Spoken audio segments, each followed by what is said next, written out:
Welcome to Hope in the Light of Suicide. I'm Tammy White. I am the founder of the Bobby White Foundation and your host, along with my co-host. I'm Bonni Snyder. Welcome. First off, we want to thank again WeBeam TV for allowing us this platform to come and speak to you about a very difficult subject. We've partnered with Kindest to help do some fundraising for us so that we can continue to bring this program to you. And actually, Kindest this week donated $100 to the Bobby White Foundation. Nice. That was really sweet of them. So we really want to support them also. And again, for the month of March, right? Okay.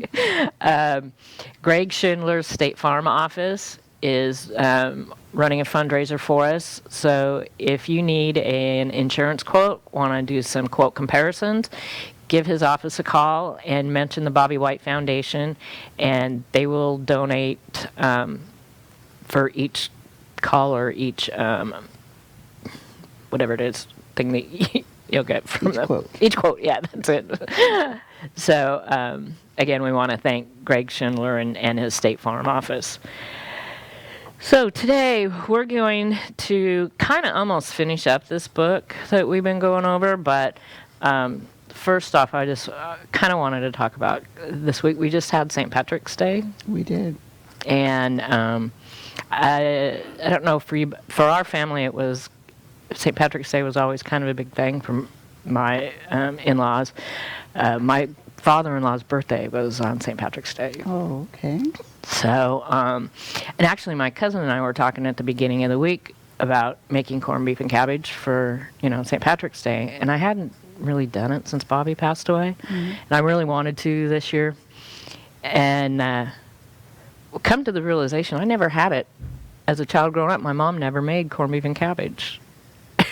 Ever. And so it wasn't until I got married that it, became a tradition.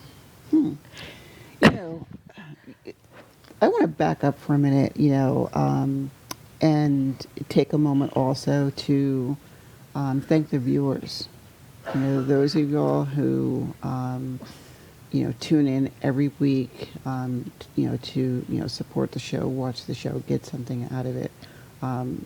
We couldn't do this without them as well.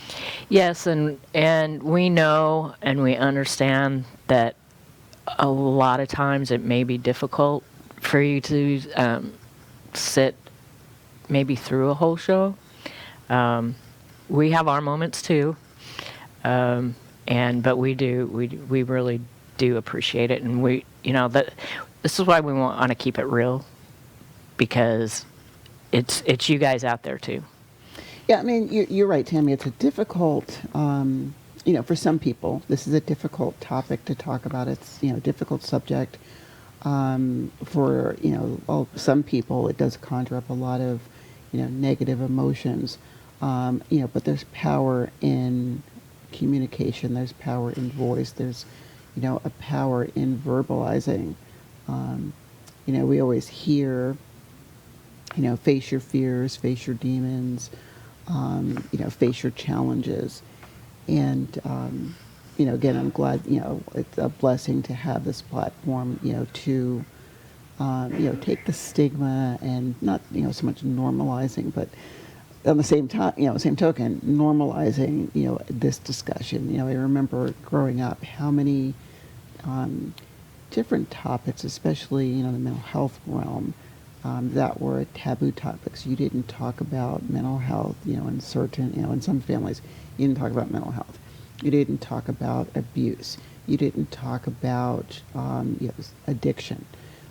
These were, the, quote unquote, dirty little secrets. Right. That we, kept pushed, in a corner, or it was reserved, as a need to know. Only certain family members, certain friends, are, if we're faith-based, our faith-based leaders may know, maybe our, doctors, but, I'm glad, as we, fast forward to today, that they're not so taboo anymore. Not as much, but it's still there for some of it. There is still there for some, absolutely. Yeah, but that's why we're here to just sit and talk about it. Talk about how it affects our lives at different points. Just like I said earlier, going through certain holidays or certain dates, and we've talked about that, in previous episodes, and it's for me right now during this time, it's building up to the anniversary of my husband's death. And for me with St. Patrick's Day, it's funny because I'm not Irish. You think? But I'm not Irish. And so when I always thought of St. Patrick's Day, it was always wear green so you didn't get pinched. Right. I never really understood the whole corned beef and cabbage. I really don't know where it comes from either. It's just a tradition. However, for me, having a son named Patrick, whenever it was St. Patrick's Day, it became a thing where, he would get up in the morning, it's my day. It is, and his, flair, and how he, verbalized things or whatnot. But he'd go around, with, he had this expression that, be like, my day. My day. I could just imagine that. Yes. Yeah. Oh, and actually, my father-in-law's name was Patrick Joseph. And, Yeah. I mean, he's been gone almost around 20 years, but he was a really great guy, man. I know he was waiting there for his son when that time came. So, yeah, another milestone that comes around every year. Sometimes it gets easier, and sometimes it doesn't. But we want to reflect on a couple of the last touchstones in Bill of Rights for suicide loss survivors, and it's kind of coming up at a good time personally for me. Touchstone 9 talks about seeking reconciliation and not resolution. And Dr. Wolfelt has a quote in here at the very beginning: unless you believe you are worthy of reconciliation and healing your suicide grief, you will question it, inhibit it, deny it, or push it away. And that's something that I have gone back and forth with, actually, over the last few years. He also says here, if you follow the trail markers on your journey through the wilderness, you will find your way out. But just as with any significant experience in your life, the wilderness will always live inside you and be a part of who you are. I really enjoyed, what he included in this particular touchstone. Some of it, jumped out at me. I was like, I don't know that I think of it that way, or, yeah, I thought of it that way, but worded a little differently. I like what he says.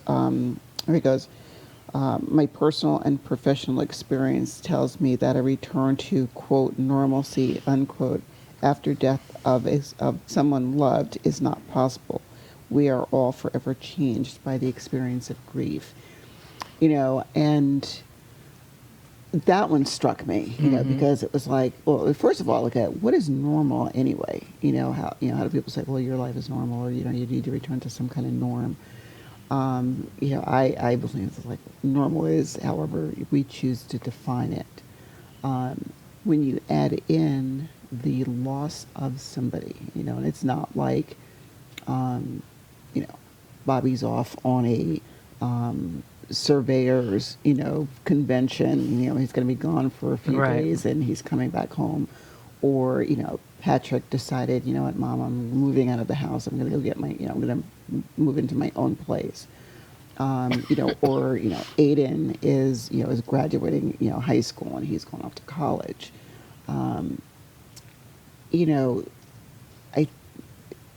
what I think of, and use Aiden, just for a moment. When we were talking to, I was talking to his sister, and she had made the comment that what makes it, quote unquote, normal for her is she processes in her head, Aiden's visiting Nana, and by, looking at it or processing it that he's on vacation in Florida with Nana, that normalizes his loss to her, or for her, and in some small ways minimizes the anger that she feels. That she still carries. About, yeah, oh yeah, because she is, angry, with her brother, and and it goes in ebbs and flows. I was watching like this past weekend. She had posted something on her, on a social media page, that it was, I want to say it was 2 days in a row that she felt normal. And, of course, the third day, it was like, really? Only 2 days? Am I not allowed to feel normal ever again? And, I which is what I like, here, in this touchstone, that, he uses the term reconciliation, instead of closure, return to normal. Well, yeah, because then we've talked about it a lot. There is no normal anymore, whatever that may have been, in the past. There's no resolution, because how do you ever understand that? And I look at it a little differently. I see it as there is a normal, but it's a new normal. Yeah. Or there's it's the reconciliation comes with, as hard as it may be, the acceptance that, Bobby, Aiden, Patrick, whoever we lost is gone. It's, I know our grief, I'm going to go out on a limb and say I'm sure this is for you. There are some days where I'm still grieving, but I don't feel it.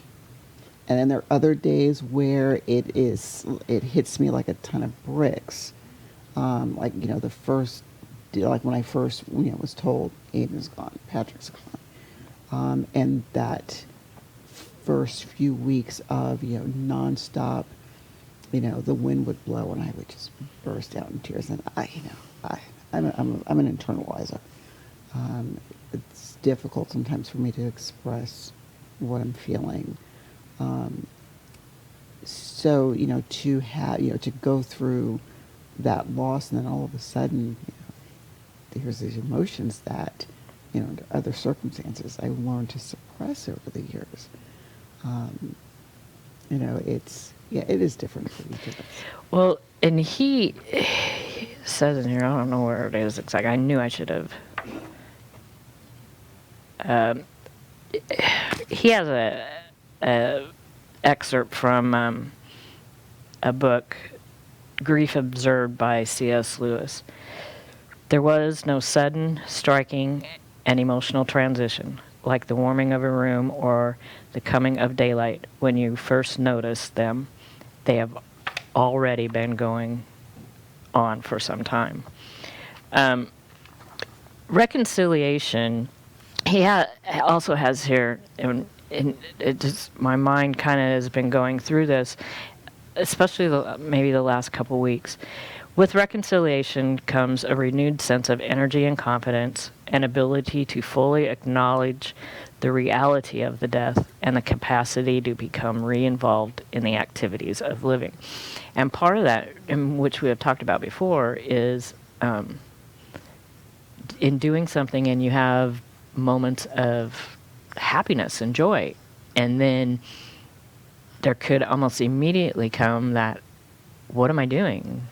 You know, Why am I happy? yeah, and the feeling, as brief as it could be at times, feels really good, and you want more of it, but then it's like, what am I doing? It is You know? almost like a feeling of guilt. Yeah. Like I find myself oftentimes, like say when I'm cleaning the garage, when I'm working, doing something out in the garage, and which was a monthly. And I joked about this, several times, where Patrick and I would go, "Oh, the garage is a mess. Let's go, reorganize it." And we'd organize the garage, and then 2 weeks later, can we just clean the garage? Why does it look like this again? Like, why can't we just leave the garage, as, and I don't know, it was like unconsciously, we would, things in the garage would come out of place again, of course, all right, it's time for us to do the garage again. And I find myself, oftentimes, going in, and doing the garage and then standing back and it's like, wow, this really looks good. Everything is organized. And then I, in that same instance, I find myself saying, and if only you were here to see this. Put different took all the wooden, cabinets out of the garage and replace it with metal shelving. Mm-hmm. And, I find myself, Patrick, if only you were here to see this. Or I look at the multitudes of the camping chairs, the folding chairs. And it's like, these are Patrick, 90% of them Patrick bought. And his friends would come over and they'd sit in the backyard and just chill. Or, as I'm doing, the patio in the backyard, which was, that was, Patrick's place. I have one of those plastic Adirondack chairs. And someone, some friends over, and I forget what it was, somebody sat on it and, part of it cracked. And I was like, oh my God, Patrick's chair is broken. And I find myself saying, okay, it's, do I keep it or do I toss it? And it's like, well, it's not broken to the point that it really needs to be tossed. At the same time, it's like, I can't toss that chair. That was, like, no one's sitting in this chair but Pat. And, so, like I said, going through these things where, wow, the patio really looks good. But Patrick's not here to enjoy it anymore. Oh, the garage really looks good. But Patrick's not here, Yeah, no, I totally understand. I go through that a lot at my place. We have a workshop out back by the lake, and I've actually cleaned it out 3 times since he's been gone. And every time I go through something or change something, I'm like, hey, hon, doesn't this look really good? Or you really should be here helping me do this. But with our property. Even a couple of years ago, we had started to put in a sprinkler system on our property over 20 years ago. And we had gotten 4 out of 6 zones in. And so a couple of years ago, my aunt was here, and I decided, I'm going to finish the sprinkler system because we were doing some planning around the house. And so I completed one whole zone that during that period. And I was like, wow, doesn't this look good, hon? Now I have one more zone to do, and it's the last one. And I put out the flags yesterday, as a matter of fact, as to where the sprinkler heads were going. But it's like, you're supposed to be here doing this stuff with me. Mm. And it kind of goes where he says here, when you're working through your grief, you have the intellectual part of working through it, which we probably do all the time, but the intellectual and the emotional and spiritual are kind of separate from that inner intellectual part of it. Absolutely. It's like, from an intellectual processing part, we all understand that we have the beginning of life, and eventually we're all going to, we're all going to pass away. We're all going to die. And, I don't know how many, some people like, oh, you're a little consumed with this feeling of death, like, this gloom and doom kind of thing. And I wonder if, some of us, or I'm sure that some of us at one point or another, ask the question, and I wonder when my number's up, how am I going to go? For me, I used to, when I was younger, I used to be like, I think I'm going to die in a car crash. Oh, jeez. It's going to be, well, I was a speed demon. I had a lead foot. And like my mother, I could not remember or understand, I couldn't understand why every time I got in a car, even now as an adult, in my 60s, if I'm driving somewhere, my mother's like, call me every time it's like, she'll call me periodically, where are you at? Are you okay? Mother, I'm fine. Mom, I'm fine. And after I got my driver's license, I remember my mom used to, again, call me every time. Didn't make sense. And then I realized, of course, something I found out, later I was 18, when I found out that my biological father, I never questioned my paternity before. I mean, I knew that the person who I grew up, calling, dad and father was not my bio dad, but I never really questioned where my bio dad was when I was a baby, when my mom and he married.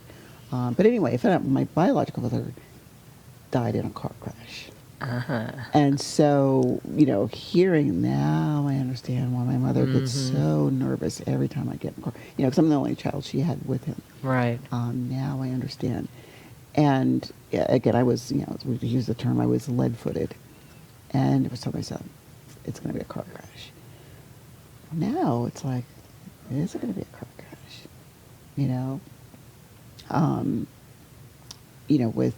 With Patrick and Aiden, dying the way they did, some of the thoughts have become, when am I going to join you? I hope you two are okay and that you're with each other. They had a relationship. I hope you two are taking care of yourselves. You were taking care of each other, while at the same time, with friends who have also lost, their children. One of my good friends from school. Actually, I should say one. Several of my friends from school, and I think I shared that there's 5 or 6 of us women, in my graduating class, that we all have that thing in common where we all have lost a child, and we're like, well, we hope our children are up there, bonded and forged, the friendship up there that we have down here. So again, that I know I'm going to go someday, but I still process. I wasn't supposed to bury my child. My child was not supposed to go before, let alone my grandchild was not supposed to go before me. Now my child too. And this whole, how do you reconcile that, becomes, I don't want to say, it's not that it's difficult, but I truly understand, what he talks about here in the book, about the intellectual side of you and the emotional heart. It's like that debate between the heart and the head. Well, yeah, because, you can sit there like, I know this really happened, but in my heart, and always, how and why, and even still saying, yeah, that really happened. It's it's difficult to connect all three of that, and I don't know that. Maybe down the road you might be able to do that at some point, but still, I don't. I think the intellectual part, for me, and it may change with time. The intellectual part's going to be separate than the emotional and the spiritual part. Yeah, it's like in my head. And I've I know. understood that. Yeah. I know, or I understand. Hey, Right. we all got to go sometimes. But why'd you have to rip my heart out? Why? Right. Yeah. But seriously, did you have to take my heart too? Yeah, exactly. Well, he has in here, and I went through this list and marked the ones that I felt like I'm in an okay place with, but he has a list of signs that you're on that road to reconciliation. And even a couple that I marked that I feel like I'm in an okay place with, it's not all the time. Mm-hmm. You know, it's like that cycle going forward and going backward, and 2 steps forward, 3 steps back. So let's go through a couple of these and see what you feel, what you feel you are in an okay place with. Now, the first one was a recognition of the reality and the finality of the death. That at this point, yeah, that's pretty much there. You know, you can't really question it. Acceptance. You know, you just Acceptance. Yeah. And then one that I go back and forth with is a return to stable eating and sleeping. Sometimes I have a hard time. I think the hardest time for me is in the evenings when it's time to go to bed. Mm.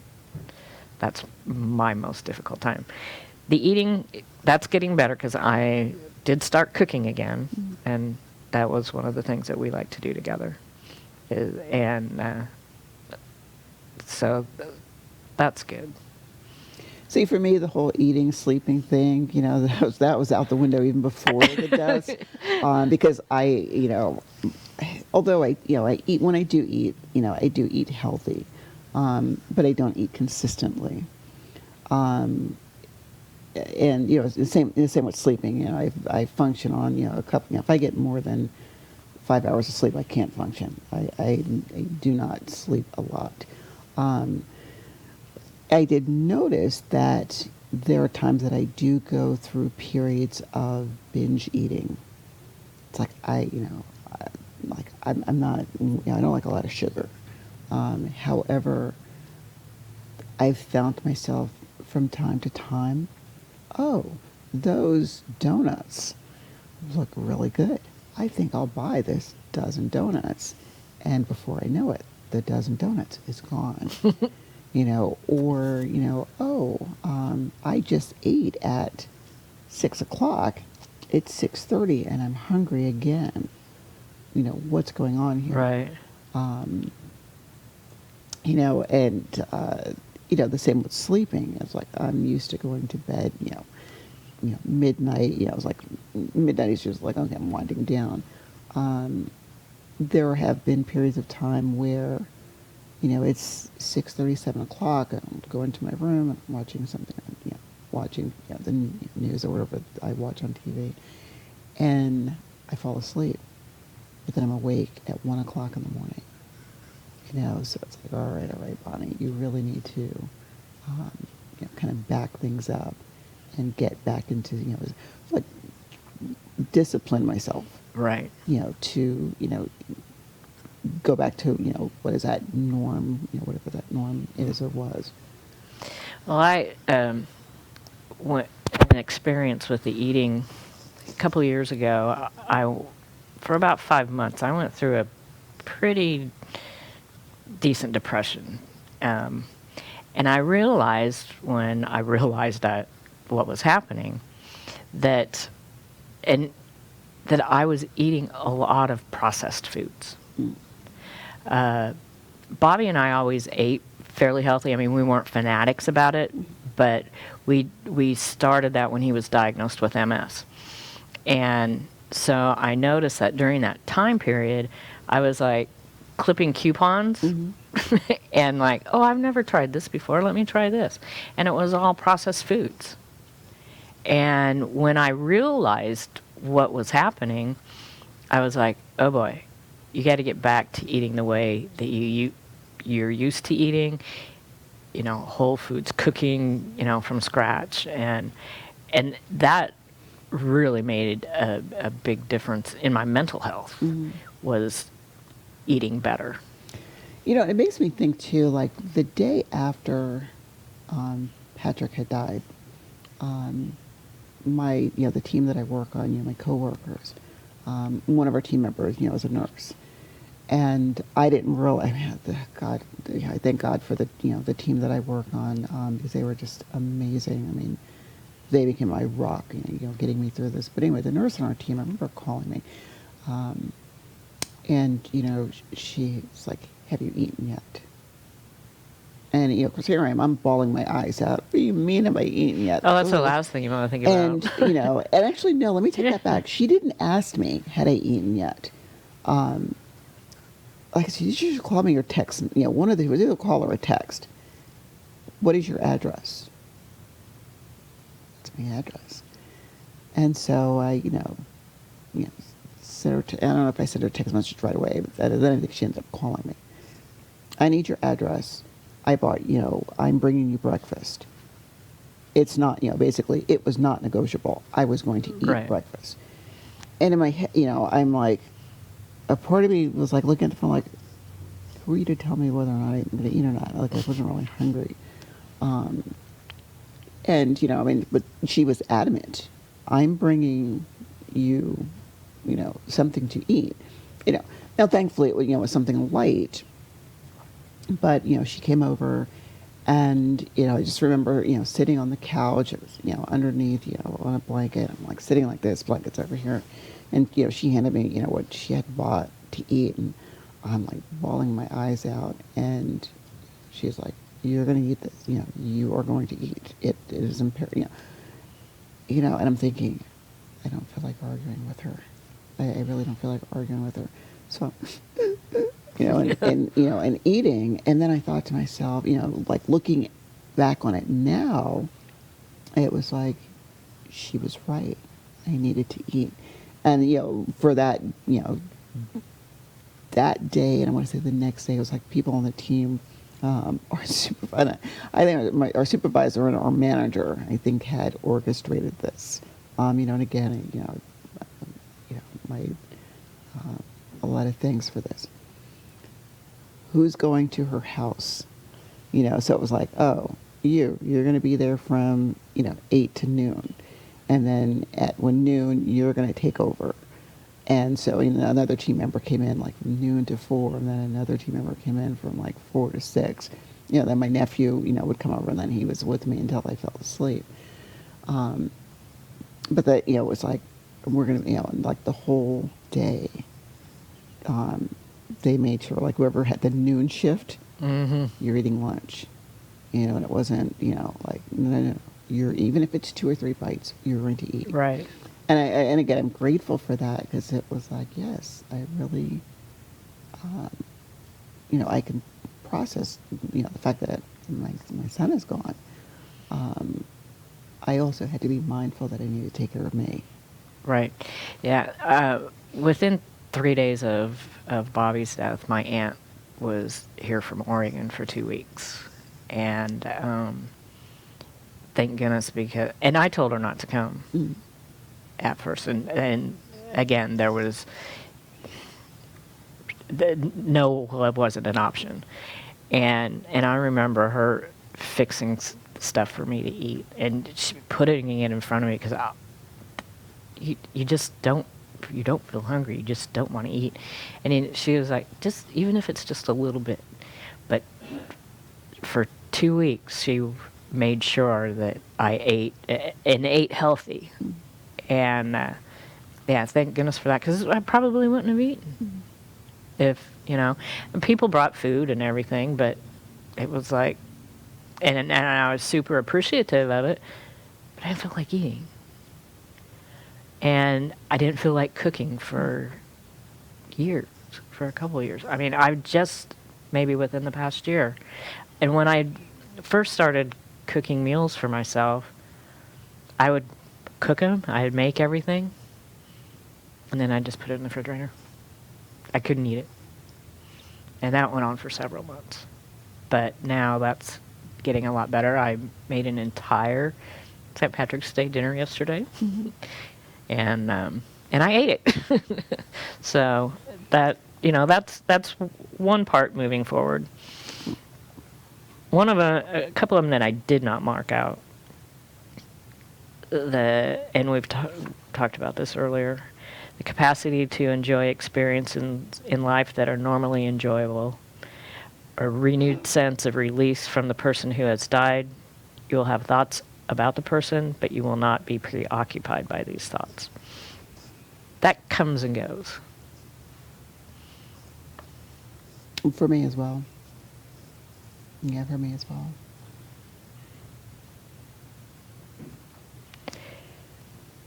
Yeah, it is.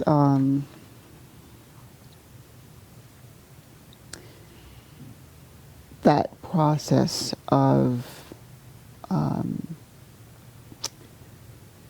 when I find myself having days, and here of late, I don't know if I would have it rise to the level of a complete I can't say the word, being, completely preoccupied. Right. But Patrick's like forefront, again, I'll be in my room and I could see, my kitchen, from my room, it's like my bedroom door is here and, kitchen's like over here. And occasionally, I'll look up and I'll see and I'm like, well, it's not my nephew, he's, in his room. It's not my grandson, he's with his mom, for, the spring break, he's with his mom for, the spring break. Pat, is that you? So, he's just getting something to eat. And then my brain goes back to, wait a minute. He's not, it's like, he's not here. But yes, he is here, and, making sure that there's this balance between remembering him,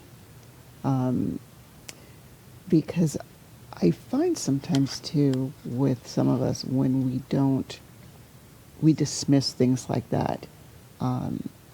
It also goes back to, am I dismissing his memory?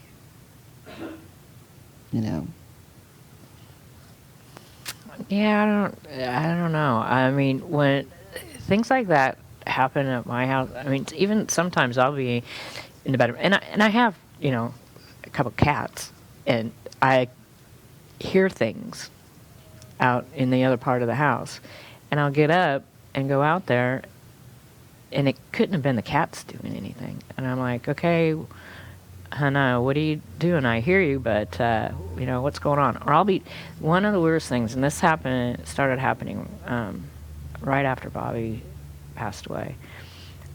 And it always happens in my truck.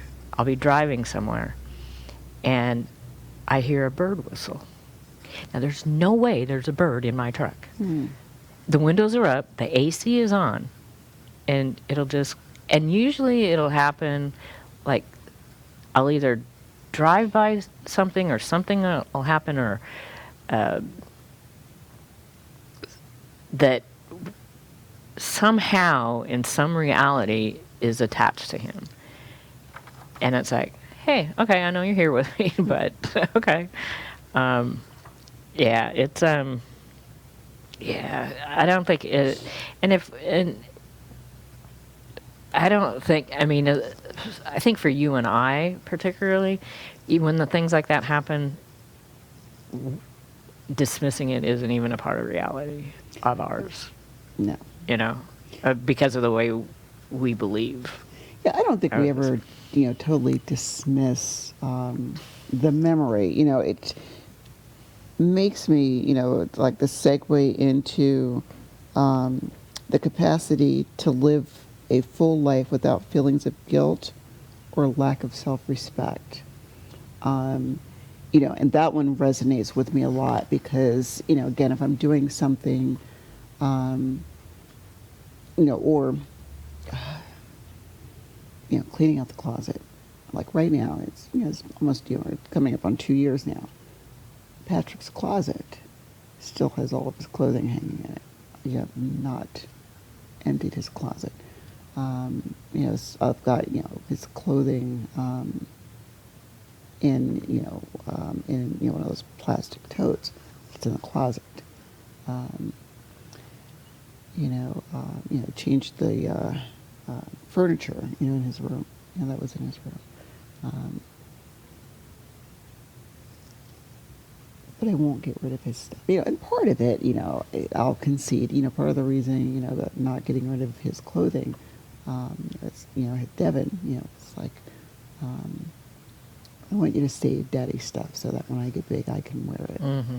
And, Patrick always kept his clothing, in immaculate, condition. So it's like, okay, so granted, it's going to be another, 15, 20 years before, Devin might be able to fit them. At the same time, Patrick's shoes, he wear a size 11, 12. It's like, I'm not going to wear them, his T-shirts are one thing. But again, that guilt of, do I get rid of, again, it's like I said, it's like I'm giving my son away, and I can't do that. That something similar like that happened to me with my first husband's death, which was a work accident, and my grandmother came to stay with me. And one day I was out delivering some artwork that I framed. This is when I lived in South Florida, and I came home, and she had donated all my husband's clothes while I was gone. And that totally freaked me out. Because I didn't have any say in any of it. I just came home and they were gone. When Michael passed and my aunt was here, my grandma was her mother, so that was kind of ironic. My grandma was here for my first husband's death, and then my aunt was here for Bobby's. My grandma had passed away. But I had made the decision, and it was within those first 2 weeks, probably towards the end of it. And a lot of it came from working with organizations in the community and volunteering. So I knew where I could donate his clothes that would be the most effective. And so her and I did that. Although I did keep some of his shirts that I knew that were his favorites. I gave a couple of them to a friend of ours that is also a land surveyor. And I have a big tub of his T-shirts. I had mentioned before I want to make a quilt out of them. Maybe 2 quilts out of them. That's how many are there. But, and I did, the second time, when I did it, it was me. I made that choice. I had the choice. The first time I didn't, and I was at that time kind of surprised how much it affected me when that happened. Versus I felt good about where Bobby's clothes, his work boots, were going to help somebody who really needed them that couldn't afford them. And so, yeah, and that kind of goes into this one I've been kind of reflecting on a lot, the drive to organize and plan one's life forward toward the future. I finally kind of feel like I'm getting there, even though looking back, and it's not me really looking back, it's people telling me that in a way I've kind of already been doing that, but I don't see it. People have to point it out to me, and then I'm like, oh yeah, well I guess.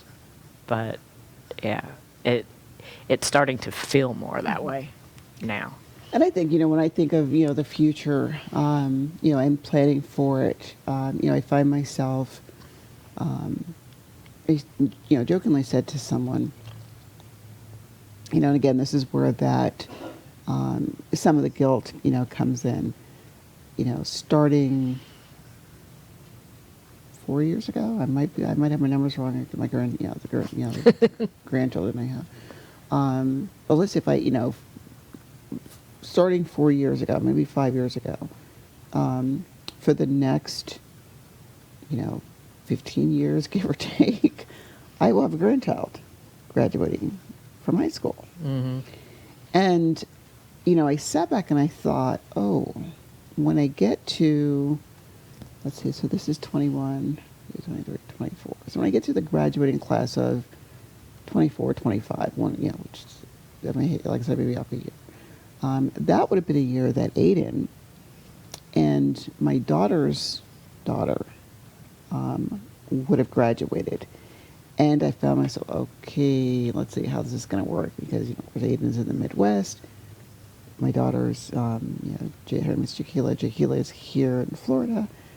I hope their graduations do not happen at the same time, or on the same weekend, because I don't want to fly to Kansas for Aiden's weekend, graduation, and then fly here, or well, I'm not going to either one of you guys' graduations because he was born in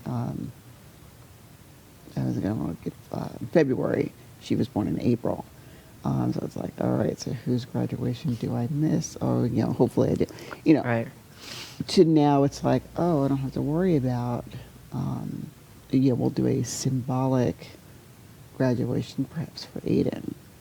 I'll be here for hers. The other things I think of is, like with Pat, I think of, the two children that we don't see. Right. What's his little, what is, for Devin, what's his little brother doing? What's his little sister like? His birthday is coming up in July. What are they doing?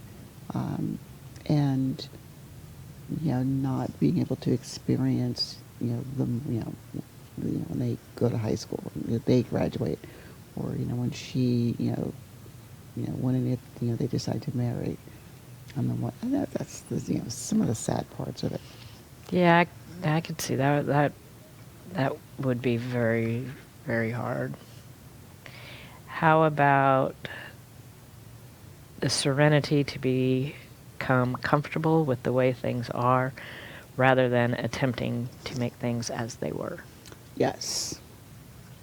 That's that. Goes along with that acceptance. Mm-hmm. You don't have to like it. No. And I think that's, it feels like, I don't like this. Okay. You're not supposed to like it, or it's okay. Not you're not supposed to, let me rephrase that. It's okay not to like it. It's important that, we process and become comfortable in that we don't, I don't like going to the dentist, Right. At the same time, the dentist that I go to, I love, him because, in a platonic mind kind of way. But I love my dentist because, he understands, he was like, well, if you were happy to come and see me, I would think there's something wrong. So it's like, we don't have to like things. We accept them as part of our lives, so, using the dentist, I don't like going to the dentist. Right. But I enjoy, I am comfortable with the dentist that I have because he understands, my feelings. I don't like going to the doctor. However, I would not trade my primary care doctor for anything in the world. I don't like the fact that we have lost loved ones. I've learned to, accept and live without them. My life doesn't end because my life is different. Life as I know it is different, Mm-hmm. but life has not ended. Well, and that's what he's kind of says here. You have to go on living. Like earlier when you had mentioned about when am I going to join you? Mm-hmm. Bobby and I had this kind of like a running joke that because I want to live to be 100 if I'm healthy. And so he was 8 years older than me, so I was like, you have to live to be 108. Mm-hmm. Well, okay, now he didn't live up to that. And I'm like, And I've had this conversation with him. And I'm like, I would really like to be there with you, but I still want to live to be 100. So, and in a way, it's probably better for you because you probably don't want to see me right now. So maybe 40 years down the road, when we meet up again, it'll be okay. Well, and that's interesting because, I think of, I had a cousin and a nephew who were diagnosed with cancer, respectively. And, I used to refer to it as the three-legged stool because the three of us were all diagnosed at the same time. Now, unfortunately, their cancers were, aggressive, and they lost their battle. And I'm going to join you. But I remember at their respective services, I found like a meaning or a purpose. And I was like, guys, I remember the conversations that we had along the journey, as we were navigating our respective journeys, so we could talk to each other about what was going on. Nobody understands. Yes, Right. We say, you don't understand what it's like to be in my shoes if you've never been in my shoes. At the same time, I am a firm believer in, even if you've experienced the same thing, you have an idea, you still don't process it, the same way that I do. Everybody processes differently. But I remember, as, again, at their respective services, I said, my mission in life now is to kick this in its butt for the three of us, and carry that forward. And I think, using that experience and applying it to, losing, Aiden, Patrick, Bob, like with this platform. You know what? You're not here. But here's, your death has meaning, or I'm using your death, for a larger purpose. Well, yeah, and he mentions that in here too, is to keep believing in yourself and, learn to live and love again. The touchstone for this one here, and I think is, having the right to hope. And we're not going to get through what we were planning on the last chapter and the last test. So we'll do it next week. But hope is an expectation of a good that has yet to be. I have the need and the right to have hope for my continued life. I have hope and joy in my life and still miss and love the person who died. Absolutely. Now, I want to, almost the last sentence in the next chapter, we'll go through the next chapter next week. But he says here, and I highlighted it, say yes to life and no to suicide. Absolutely. And that is very important for suicide loss survivors because we are at a higher rate at risk for suicide than the general public. And we want all of you, please, to say yes to life.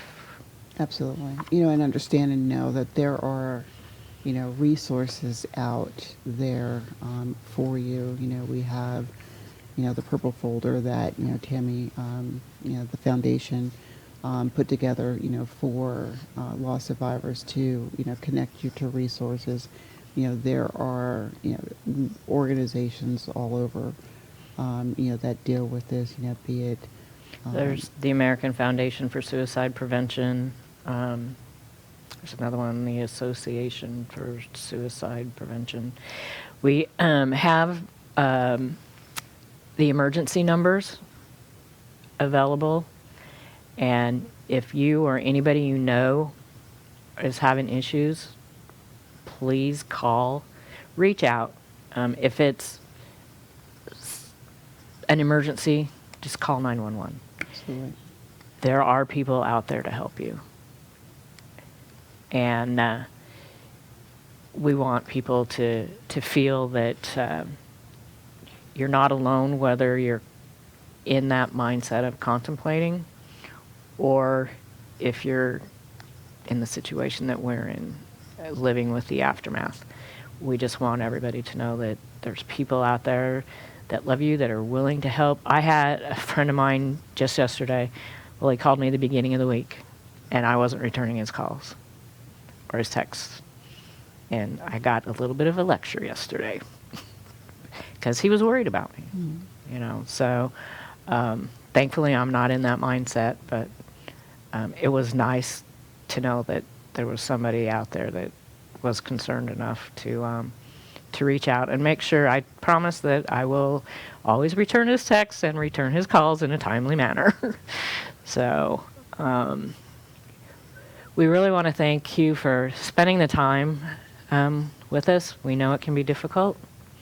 Hopefully pretty soon we will have our t-shirts available. Still waiting to hear from that we could use as a fundraiser. Any last minute? Always thank you to WeBeam TV, and remember, There's always hope. Thank you.